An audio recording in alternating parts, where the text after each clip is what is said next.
तो नमस्कार बच्चों, आज हम आपका जो फर्स्ट सेम है उसका जो दूसरा पार्ट है। पहला पार्ट था चरित्र संगठन, जिसको कि हमने एक वीडियो में कवर कर लिया है और आशा है कि आपने वो वीडियो देखा होगा, उससे समझने का प्रयास किया होगा।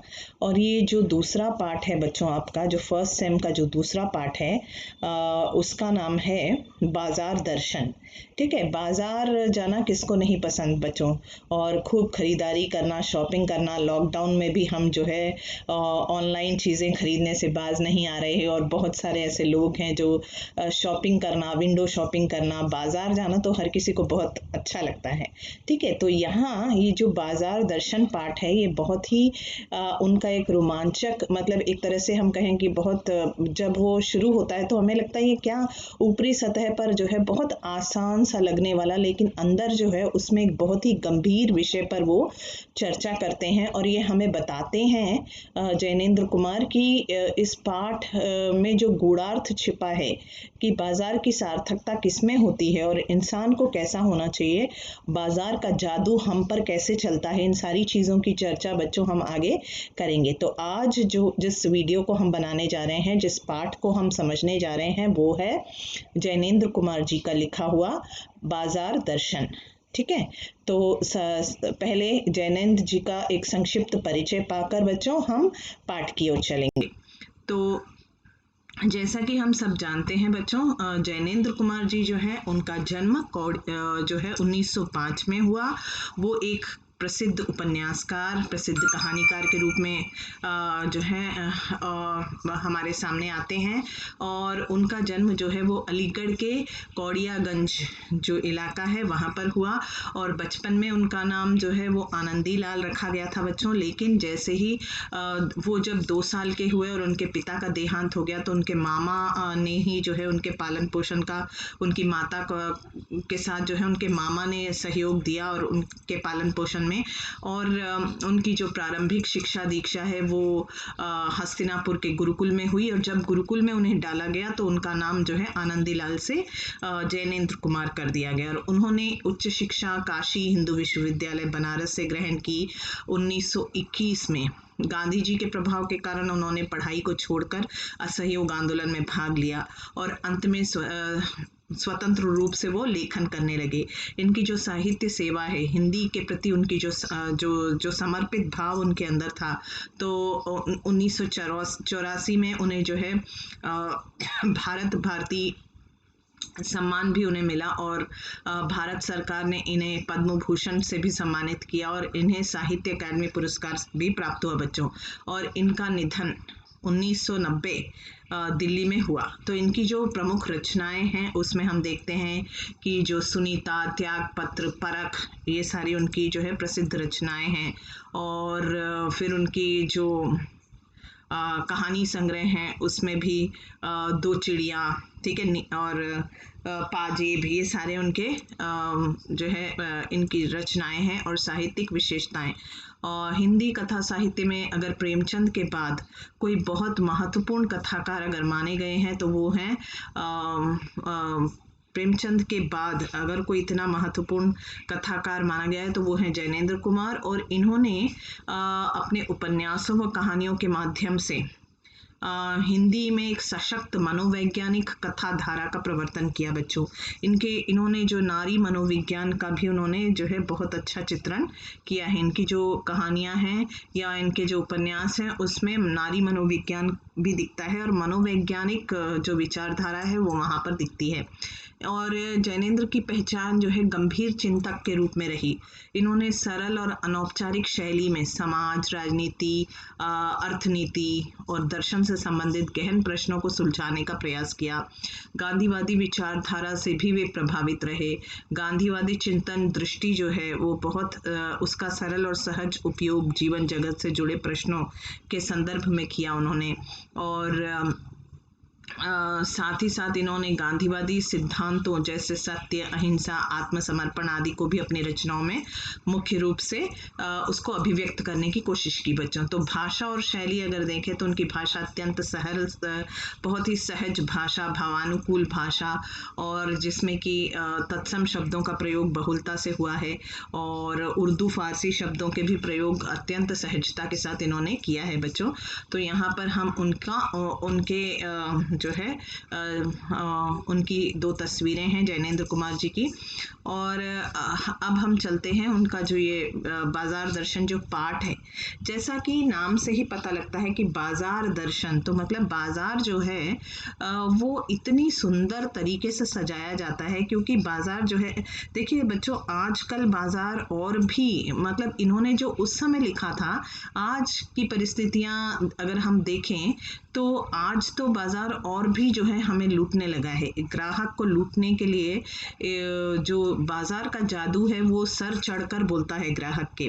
ठीक है, तो वही बात यहाँ पर कही गई है कि बाजार दर्शन पाठ में प्रारंभ में हमें मालूम पड़ता है, हम देखते हैं कि लेखक के एक मित्र अपनी पत्नी के साथ बाजार जाते हैं और कहते हैं कि थोड़ी देर हम बाजार जाकर आते हैं और कुछ ज़रूरी सामान लेना है ये वो, और वो जाते हैं।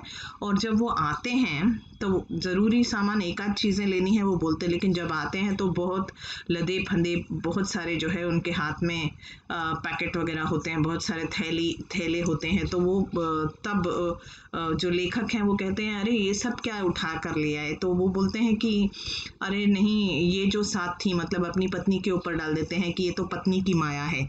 लेकिन बच्चों यहाँ पर लेखक कहते हैं ये पत्नी की माया नहीं थी, कहते हैं नहीं नहीं देखो ये साथ थी तो मैं मना नहीं कर पाया, इसलिए सब कुछ जो है खर्च हो गया, केवल रेल टिकट के पैसे बचे हैं। वो बोलते हैं बहुत सारी चीज़ें वो उठा कर ले आते हैं। तो यहाँ पर लेखक को लगता है कि ये उनका बैंक बैलेंस जो है या उनके जो पैसा है वो पैसे की गर्मी बोल रही है। अगर उनके, मान लीजिए कि अगर पत्नी कहती भी, लेकिन अगर उनकी जेब गर्म ना होती, अगर उनके जेब में पैसे ना होते, बैंक बैलेंस ना होता, तो क्या वो इतनी सारी चीज़ें खरीद पाते? तो लेखक यहाँ ये बताना चाहते हैं कि ये पैसे की गर्मी है, पैसे का पावर है, उसे दिखाने के लिए हम जो है मकान, कोठी, बैंक बैलेंस इकट्ठा करते हैं। लोग बाजार अपनी ज़रूरत देखकर जाते हैं, बल्कि परचेजिंग जो पावर है उसको देखकर जाते हैं। आजकल जो है बाजार लोगों को आमंत्रण देता है, लोगों को कहता है कि आओ मुझे लूटो, आओ मुझे लूटो। तो देखिए यहाँ पर ये बताने का प्रयास किया है कि बाजार हर कोई जाता है, लेकिन इंसान को ये पता होना चाहिए, उसका जब वो बाजार जाए उसका मन खाली नहीं होना चाहिए। जैसे बच्चों, मान लीजिए कि मैं कहूँ कि आप अपने मित्र के लिए, मान लीजिए कि आपके मित्र का बर्थडे है और आप उसके साथ जाते हैं उसका साथ देने, आपके पास सब कुछ है बच्चों, लेकिन आप उसकी सहायता करने के लिए उसके कहने पर आप उसके साथ बाजार जाते हैं।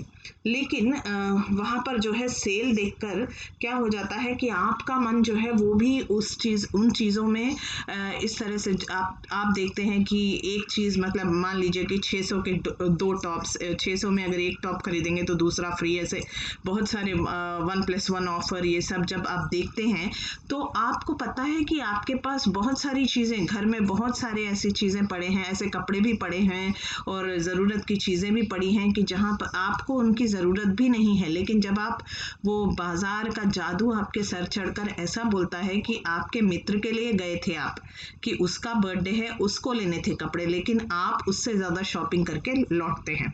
ठीक है, वो तो एक ही लेता है जिसका बर्थडे है, लेकिन आप जो है 10-12 ले लेते हैं कि अरे ये कलर मेरे पास नहीं है, वो मेरे पास नहीं है, ये मेरे पास नहीं, मतलब। तो यहाँ पर ये उस मित्र के ज़रिए ये कहना चाहते हैं कि आजकल जो पैसा है, जो परचेजिंग पावर है या पैसे की पावर जो है, उसी के कारण हम क्या करते हैं कि हम पैसा बहाना, जो मतलब उसको, जो परचेजिंग पावर है वो सब हमें ऐसे सर चढ़कर बोलती है। और बाजार का जादू, बाजार तो होता ही है, बाजार जो है हमें आमंत्रित करता है कि आओ मुझे लूटो, आओ खरीदो। बाजार में जो आदमी खड़ा होता है तो आदमी को लगने लगता है कि उसके पास तो काफ़ी सामान है ही नहीं। मान लीजिए कि आपके पास सब कुछ है, लेकिन जब आप बाजार से गुजरते हैं, सजी सजाई दुकानों को देखते हैं, सब तरफ देखने के बाद आपका मन आपको लगता है कि अरे मेरे पास ये नहीं है, ले लूं वो ले लूं। तो इस तरह से बाजार जो है, बाजार का जो जादू है वो आंखों के जरिए आपके मन पर काम करता है। इसलिए क्या लेखक क्या कहते हैं कि हमें बाजार तब नहीं जाना चाहिए। तो बाजार का जादू जो है, जब जेब भरी हो और मन खाली हो तो ऐसे में जादू का असर ज्यादा होता है। मतलब जब आपके पास जेबें भरी हो, पैसा अच्छा हो और आपका मन खाली हो जाता है, क्या कि अरे ठीक है ये हमारे पास आराम की चीज नहीं है। मतलब हम ये नहीं समझ पाते, हमें ये नहीं पता कि हमारी जरूरतें क्या हैं। हम बल्कि जो है मन चाहा जैसा मन में आया वैसा खर्च करने लगते हैं, पैसे उड़ाने लगते हैं, जो कि बिल्कुल सही नहीं है बच्चों। तो यहाँ पर ये सीख देना चाहते हैं। ऊपर से जो है बहुत ही लाइट मूड में, बहुत ही सहज भाषा में वो बताते हैं कि बस एक मित्र गए और वो अपनी पत्नी के साथ आए, बहुत कुछ ले आए। तो उन्होंने कह दिया कि देखो ये पत्नी साथ थी इसलिए पत्नी ने ये सब जो है खर्चा करा दिया, उन्होंने पत्नी की माया कहकर उसको खत्म कर दिया। लेकिन लेखक कहते हैं कि अगर पत्नी चाहकर भी क्या कर लेती है, अगर आपके पास जेबें भरी ना होती, ठीक है। तो यहाँ पर ये बताने का प्रयास किया है कि बाजार की सार्थकता, बाजार को बच्चों हमने अपनी आवश्यकता की पूर्ति के लिए बनाया है। बाजार को हमने किस लिए बनाया है? अपनी ज़रूरतों की पूर्ति के लिए हमने बाजार को बनाया है। लेकिन आज बाजार इतना बड़ा हो गया है, बाजार इतना शक्तिशाली हो गया है कि वही बाजार हमें लूट रहा है, हमारी जेबों को खाली कर रहा है, ठीक है। और जबकि हमें ये देखना चाहिए कि हम फिजूल खर्ची तो नहीं कर रहे, हमें पैसे को बचाना चाहिए और ज़रूरत के समय के लिए भी रखना चाहिए। लेकिन हम क्या कर रहे हैं, मन खाली है और जेब भरी हुई है तो हम फिजूल खर्ची में अपना पूरा धन जो है बाजार को देखकर उससे आकर्षित होकर पूरा जो है धन लुटा रहे हैं। तो अब दूसरे मित्र पर आते हैं। लेखक कहते हैं एक और मित्र हैं जो बाजार गए और उन्होंने कहा कि मैं थोड़ी देर बाजार जाकर आता हूँ, और सुबह के गए, वो शाम को लौटे, खाली हाथ लौटे। एक मित्र थे जो अपनी पत्नी के साथ बहुत लदे फंदे लौटे, और दूसरे थे जो बाजार गए तो बहुत देर हो गई उन्हें, लेकिन जब शाम को आए तो उनके पास कुछ भी नहीं था, मतलब एक चीज़ भी वो खरीद कर नहीं आए थे। तब उन्होंने उनसे पूछा, मतलब अपने मित्र से पूछा कि ये क्या, तुम तो बाजार से कुछ भी नहीं लाए। तो उन्होंने कहा कि जब मैं बाजार गया तो बाजार इतना सुंदर था और हर चीज़ जो है मुझे अपनी ओर आकर्षित कर रही थी, ठीक है। हर चीज़ बाजार में जितनी भी चीज़ें थी, सब चीज़ें जो है मुझे इतनी आकर्षक लग रही थी, मुझे लग रहा था ये भी खरीद लो वो भी खरीद लो। तो मुझे आखिर समझ में नहीं आया कि मुझे क्या खरीदना चाहिए, और इसलिए अगर मैं एक चीज़ खरीदता तो उसका मतलब था मैं दूसरी चीज़ मुझे छोड़नी पड़ती, लेकिन मेरा मन ऐसा नहीं मान रहा था। मुझे जो भी चीज़ मुझे दिखती, मुझे लगता ये भी ले लो वो भी ले लो। तो इस जो उधेड़ बुन में या इस चक्कर में, इस कन्फ्यूजन में, ठीक है, ये जो एक असमंजस की स्थिति हो गई कि अगर ये लूँगा तो ये छोड़ना पड़ेगा, ये लूँगा तो ये छोड़ना पड़ेगा, इसलिए मैं कुछ लेकर ही नहीं आया, ठीक है। तो यहाँ दो विपरीत स्थितियाँ वो बताते हैं बच्चों। लेखक का मानना क्या है कि बाजार जो है वो उसका जादू हमारी आँखों के ज़रिए हमारे मन तक पहुँचता है, और इसका असर कब होता है? जब हमारी जेबें भरी हों। देखिए, जो हमारी परचेजिंग पावर, जब हमारे पास पैसा ज़्यादा होता है और मन खाली होता है, तो ऐसी हालत में बाजार का जादू है जो वो हमारे सर चढ़कर बोलता है। सभी सामान ज़रूरी और आराम को बढ़ाने वाले मालूम होते हैं। मान लीजिए कि आप किसी शॉपिंग मॉल में ऐसे ही किसी मित्र के साथ गए या कहीं गए, या अपनी पत्नी के साथ गए, फैमिली के साथ गए, वहाँ पर एक ऑफ़र है कि जो है एक मिक्सी के साथ, या आपने फ्रिज लिया तो फ्रिज के साथ मिक्सी फ्री, या फिर ये कुकर फ्री, या वो जो भी।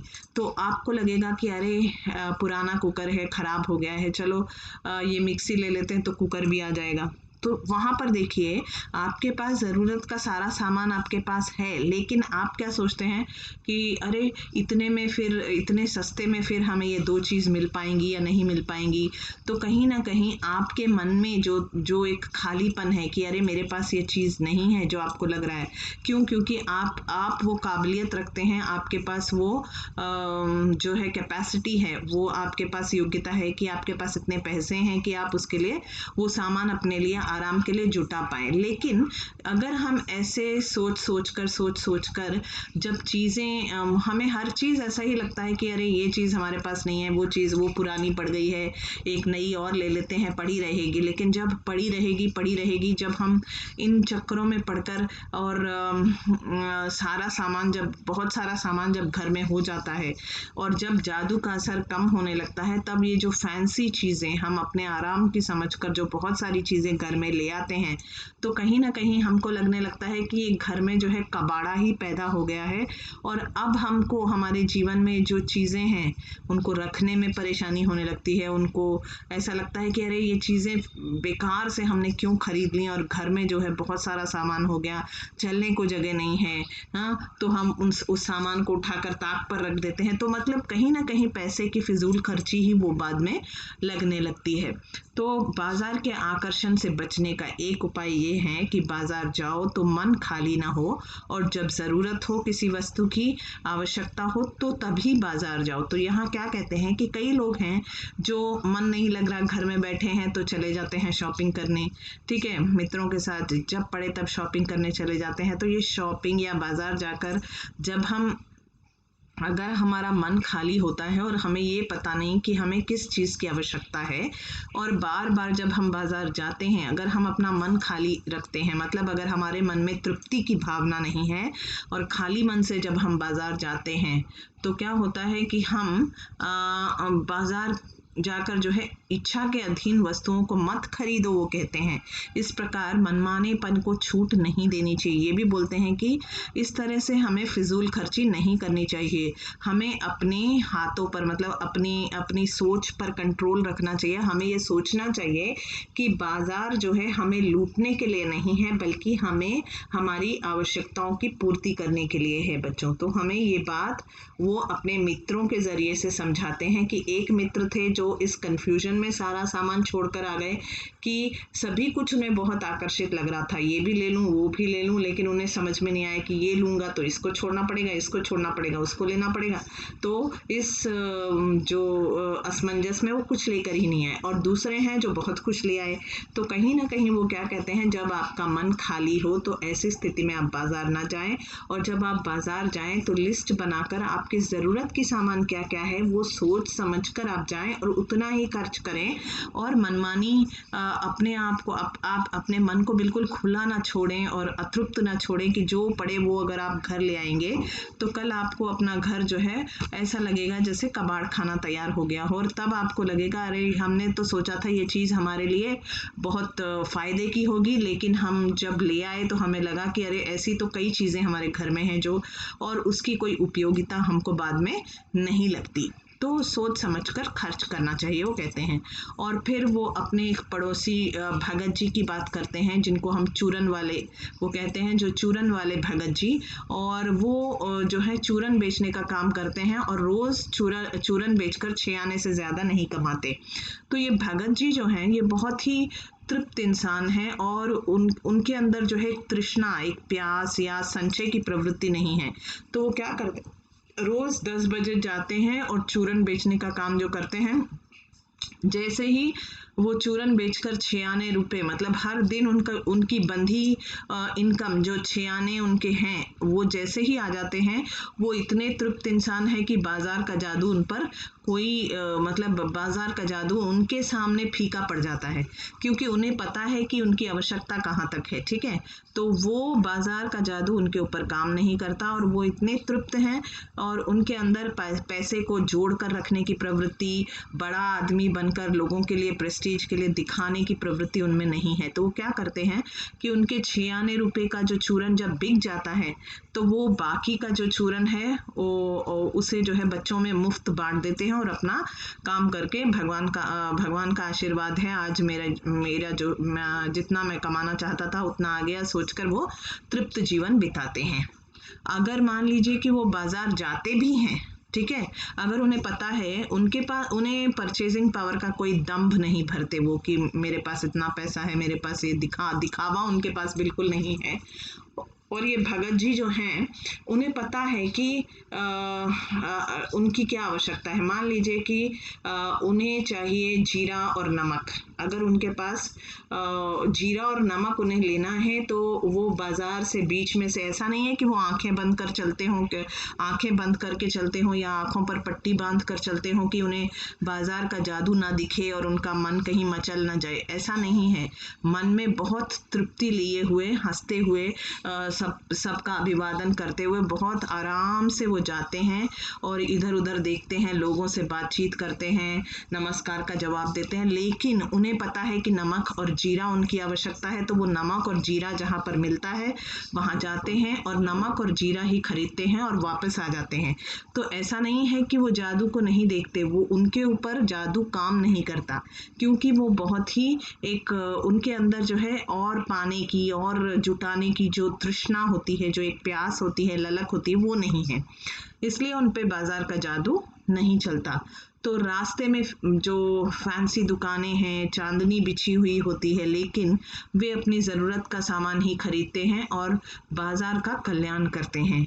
ठीक है, अपनी परचेजिंग पावर का दंभ, मतलब उनको कोई घमंड नहीं है कि मेरे पास जो है इतना है तो मैं ये करूं। और कई लोगों ने उनसे बोला कि अगर आप नहीं करना चाहते, आप अपने चूर्ण का जो आप जिस तरह से बनाते हैं आप हमें दे दीजिए, हम आपके जो बिजनेस को बढ़ा देंगे, हम ये कर देंगे और हम आपका भी एक बंगला होगा, आपके पास भी गाड़ियां होंगी। लेकिन उन्होंने जो है हाथ जोड़कर लोगों से कह दिया, नहीं, मैं इसी में खुश हूँ और मुझे ज़्यादा की आवश्यकता नहीं है। और उन्होंने किसी को भी जो है अपने बिजनेस में पार्टनर नहीं बनाया, किसी को ये नहीं कहा कि आप मेरे बिजनेस को बढ़ाइए। बहुत लोगों ने, बहुत सारे उनके पास जो है प्रस्ताव रखे कि आप जिस तरह से चूरन बनाते हैं, लोगों को बहुत पसंद आता है, आपका चूरन हाथों हाथ बिक जाता है, आप हमें बता दीजिए, हम आपको जो है आपका काम करके रखेंगे और आप जो है बड़े आदमी बन सकते हैं। लेकिन उन्होंने कभी उस ओर ध्यान नहीं दिया।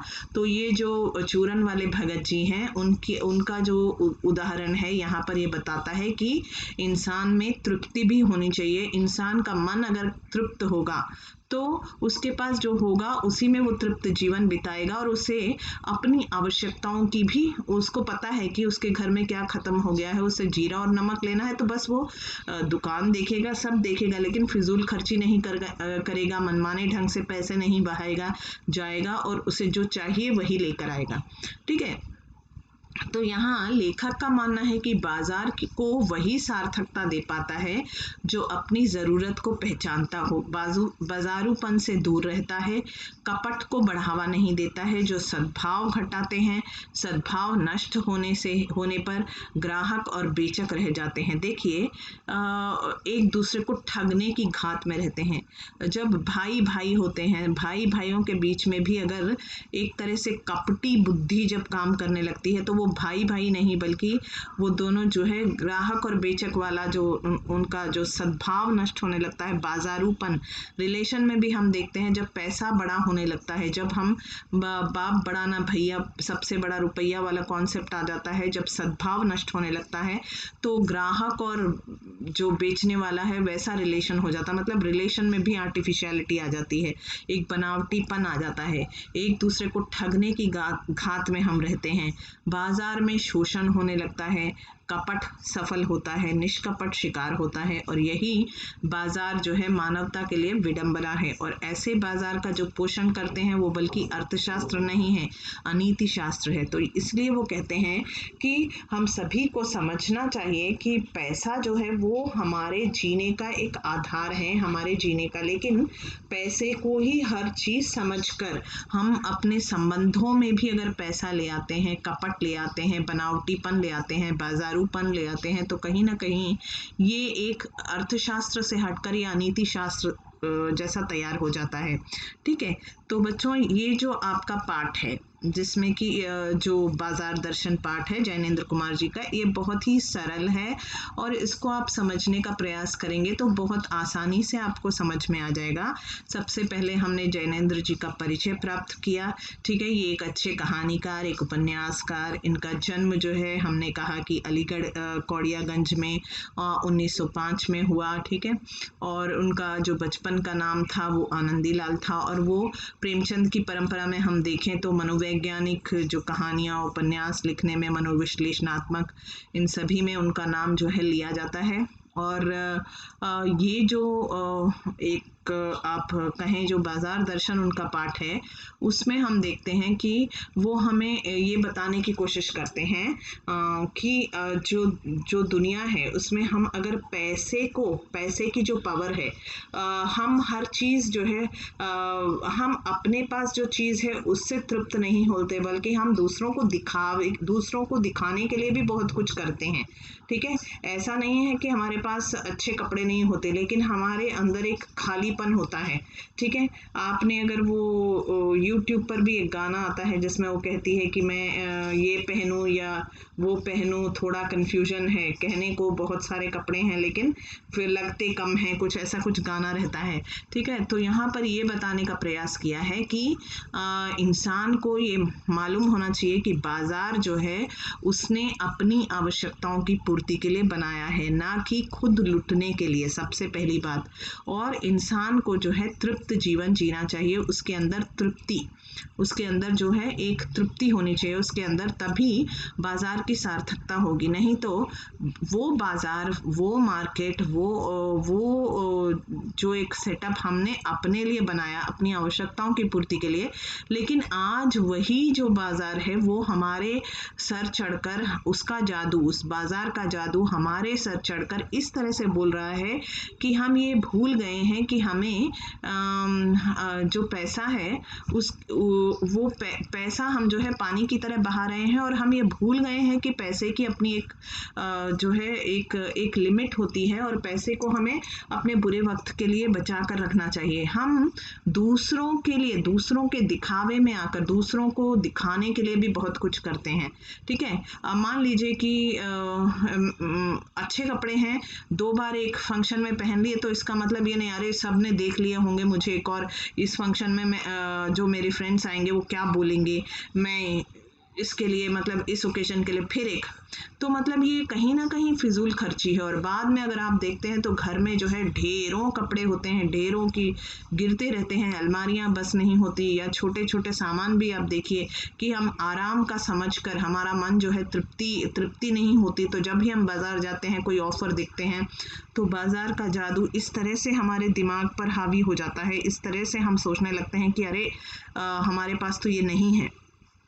ठीक है, तो हमारे पास ये नहीं है जब हम सोचने लगते हैं तो हमारा मन बिल्कुल खाली हो जाता है, और हमारी जेबें जब भरी होती हैं बच्चों, जब आपकी जेबें भरी होती हैं तो जेबें भरी मतलब एक समय था बच्चों की जब लोगों की सैलरियां बहुत कम होती थी, लोगों के पास वेतन कम होता था और वो तृप्ति का जीवन जीते थे, उन्हें पता था, ज़रूरत का सामान खरीदते थे, घर भी जो है घरों में ज़रूरत का सामान खरीदते थे, और ये जो बाहरी दिखावा है, एक जो एक आडंबर है वो भी कम हुआ करता था। लेकिन आजकल क्या हो गया है कि दिखावा भी बहुत हो गया है, परचेजिंग पावर, पैसे की गर्मी जब होती है तो पैसे की गर्मी और मन का खालीपन, ये 2 चीज़ें जब मिल जाती है ना बच्चों, तो क्या होता है कि इन दोनों चीज़ों से हम खुद को बाजार के हाथों जो है लुटा हुआ पाते हैं। तो सर्वप्रथम ये कहते हैं कि इंसान को बाजार जाना चाहिए, बाजार की सुंदरता देखनी चाहिए। ऐसा नहीं है कि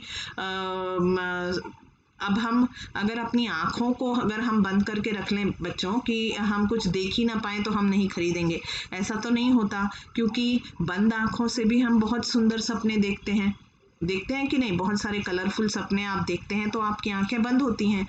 तो इसका मतलब यहाँ क्या कहते हैं कि जैसे आप बंद आंखों से भी बहुत सुंदर सपने देख सकते हैं, तो यहाँ पर वो कहते हैं कि मन को बंद नहीं करना है, क्योंकि जब तक आप जीवित हैं आप में अंदर आशा तो होनी चाहिए, लेकिन आशा की भी एक लिमिट होती है, आपकी तृप्ति की भी एक सीमा होती है। आप जब बाजार जाएं तो आपको ये पता होना चाहिए कि आपकी आवश्यकता क्या है। जैसे मैंने कहा, आप अपने मित्र के साथ गए, उसका कोई मतलब उसे खरीदने हैं, कुछ खरीदना है, आप केवल उसके साथ गए हैं, ठीक है, एक आध चीज़ आपने भी खरीद ली तो ठीक है, लेकिन क्या होता है, आप जब गए, ऑफर देखे, वहाँ पर बाजार की सुंदरता इतनी आपको जो है आकर्षित करने लगती है, आपके पैसे की गर्मी आपके पास है, मित्र से भी ज़्यादा मैं कमाता हूँ, ठीक है, मित्र को दिखाने के लिए साथ में उसके साथ आप जाकर, उसने खरीदे 2 कपड़े, आपने खरीद लिए 50 कपड़े, ठीक है, तो यहाँ पर क्या दिखाना चाहा है कि एक तो परचेजिंग पावर पर कंट्रोल होना चाहिए, मनी पावर जो है, पैसे की गर्मी, उसको समझना चाहिए कि पैसा है बहुत अच्छी बात है, लेकिन पैसे को आपको जोड़ कर रखना चाहिए। ठीक है, पैसे को जैसे मनमाने ढंग से बहाना नहीं चाहिए, क्योंकि आज आप मतलब दिमाग से सोचते नहीं हैं। हर चीज़ को जब आपको अच्छी लगती है आप उसको घर ले आते हैं, सोचते हैं कि ये मेरे आराम का सामान है, ये मुझे और भी जो है आराम दिलाएगी और ये करेगी और वो करेगी। घर में आराम की वस्तु समझकर एक एक एक एक एक करके जो आप ज़्यादा जुटा लेते हैं, तो क्या होता है, वही सामान कल के दिन आपको क्या लगने लगता है, अरे घर में तो कबाड़ खाना बन गया। ठीक है, ये चीज़ मैंने इस चीज़ के लिए ये सोचा था कि ये मेरे बहुत काम आएगी, लेकिन ऐसी चीज़ तो मेरे पास पहले से थी। तो इसलिए इंसान को सोच कर समझ कर अपने पैसे को कहाँ खर्च करना है, कितना खर्च करना है। इसलिए उन्होंने भगत जी का एग्जाम्पल दिया कि भगत जी के पास कई लोगों ने आकर कहा कि भगत जी, हम आपका जो चूरन है, आप तो बस 6 आने आपके आते हैं और आप जो है हाथ जोड़ लेते हो भगवान के और तृप्त जीवन जीते हो। आपका जो चूरन है वो तो हाथों हाथ बिकता है, वो फॉर्मूला आप हमें बता दीजिए, वो पद्धति हमें बता दीजिए, हम आपको जो है आपका चूरन बेचकर, आपका बिजनेस बढ़ाकर आपको पैसे देंगे, आपको ये देंगे और आप भी बंगला होगा, आपके पास भी गाड़ी होगी। लेकिन उन्होंने कभी जो है किसी की बात नहीं सुनी, और क्योंकि वो इतने तृप्त इंसान थे, उन्हें पता था कि जीवन में उनकी आवश्यकता कहाँ तक है, और वो अपनी आवश्यकता के हिसाब से उनको पता था कि मुझे कहाँ क्या खर्च करना है। जैसे कि, और वो आंखें बंद करके नहीं चलते थे बच्चों, वो भी खुली आंखों से पूरा बाजार घूमते थे, आकर्षण की चीज़ों को देखते थे, लेकिन क्योंकि उनके हृदय में, उनके अंदर एक तृप्ति का भाव था, इसलिए वो बाजार का जादू जो दूसरों के दिल पर चल जाता है, दूसरों के मन पर काम कर जाता है, वो जादू उनके सर चढ़कर नहीं बोलता था। ठीक है, तो ये बात यहाँ पर समझने की है बच्चों की, इंसान को समझना चाहिए बाजार को हमने बनाया, क्यों बनाया, अपनी आवश्यकताओं की पूर्ति के लिए हमने तैयार किया। तो बाजार को हमें जहाँ रखना है वहीं रखना है, हमें अपना मन खाली करके बाजार के जादू को सर चढ़कर बोलने का मौका नहीं देना चाहिए। बाजार का जादू जब, या फिर पैसा जब संबंधों में आ जाता है, तो संबंध कैसे हो जाते हैं, भाई भाई के संबंध या पड़ोसी और पड़ोसी पड़ोसी के संबंध नहीं, जहाँ पैसा बोलने लगता है वहाँ पर ये संबंध जो हैं उसमें जो बेचने वाले और जो ग्राहक हैं वैसा संबंध हो जाता है। और वैसा संबंध जब हो जाता, मतलब पैसा जिस भी रिलेशन में, जिस भी संबंध में, जिस भी चीज़ में पैसा आ जाता है, वहाँ पर बच्चों एक तरह से एक जो संबंध जो हैं वो खराब होने शुरू हो जाते हैं। इसलिए हमें पैसे की जो परचेजिंग पावर है, ठीक है पैसा सब कुछ है, बात सही है कि पैसे के बिना दुनिया में हम जी नहीं सकते, लेकिन पैसे को हमने बनाया, ठीक है, लेकिन पैसे को हमने किस लिए बनाया, अपनी आवश्यकताओं की पूर्ति के लिए बनाया। बाजार में खर्च करने के लिए पैसे को बनाया, ठीक, बाजार हमने खड़ा किया कि अपनी आवश्यकताओं की पूर्ति के लिए, लेकिन बाजार ने हमको नहीं बनाया। तो हमें ये समझना है कि बाजार का जादू हमारे सर चढ़कर ना बोले, इसलिए और मनमाने ढंग से हम खर्च ना करें, फिजूल खर्च ना करें, केवल उन चीज़ों को लें। तो बाजार की सार्थकता कब होगी, जब हमें ये पता होगा कि हमारे मन में तृप्ति होगी और हम ये जानेंगे बच्चों की हमारी आवश्यकता क्या है।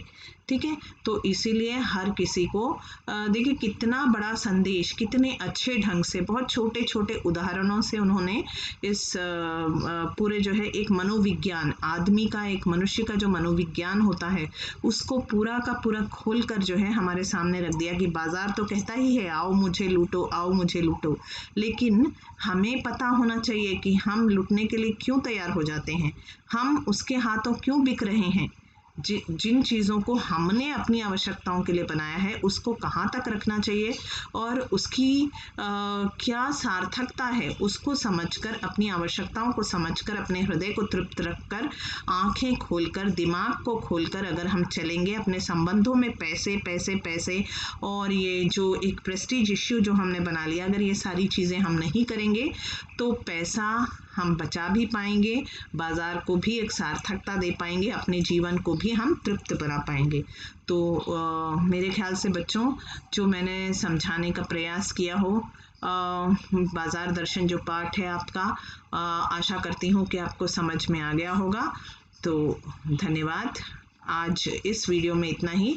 अगले वीडियो में हम फिर जो है जानने का प्रयास करेंगे, दूसरी चीज़ों को भी जानने का प्रयास करेंगे। ठीक है, तो इस वीडियो को हम यहीं जो है अब समाप्त कर देते हैं।